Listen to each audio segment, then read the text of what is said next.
Kama mwanangu mambo ya kwa unakuja univalia masuti hapa alafu ukiangalia hauna haja.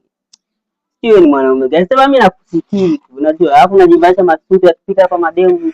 Unajisikia. Kumbe una chochote. Kia jamaa wangu ni kwambie wewe ni. Kwa mimi mwanangu unanianga mimi maka na mademu. Alafu usishike bega. Usije kama umetoa dawa hapo unakuja na nini. Ama kweli kula ndungu halali. Ndugu yangu kwa nini? Wewe acha niache nitakupiga. Pia nikwambie sawa. Sawa mwanangu. Wewe unanisinyechi mwanangu ndio nabii kwamba mimi kwangu nimechukuliwa au vipi? Yeye ilikuwa ni ngoja. Acha upumbavu sasa. Hapo jamaa wangu mpumbavu. Hivi jamaa wangu mbona uko hivyo? Ile jamaa mimi ni sinyechi wewe. Hamna mtu. Mimi bwana najua nina rafiki lakini hamna chochote. Nenda sasa sioni kama utapata rafiki zaidi ya kupata wami. Nenda kapate wami. Na nakwambia akipita hata mwanamke mimi lazima nimtongoze. Au tani. Utamfanyaje na huyu? Haya, subiri. Tulia mwanangu, ndio tulia kabisa. Kisha baadaye tu utasikia kibanzi. Dada samani. Ndio mara moja. Kama unasoma mbali.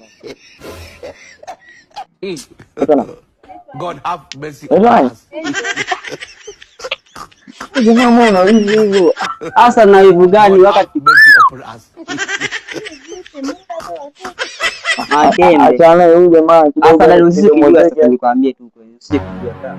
Huyu dogo ukusikiaga ile story ya kushikwa bega ile. Huyu dogo yuko miongoni.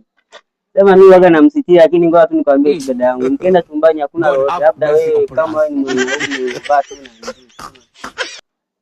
Unaonekana kama mbona nataka sikuelewa maana nini? Msikilize tu akwambie maana mimi nikiongea ndani kama. Dada yeye ni nani?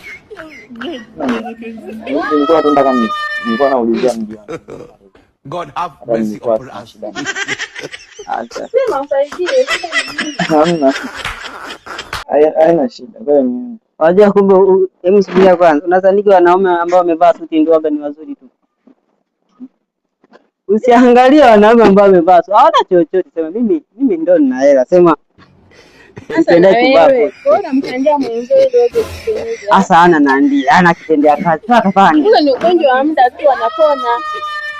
Sasa atafanyaje wakati ameshaijua? Unasikia?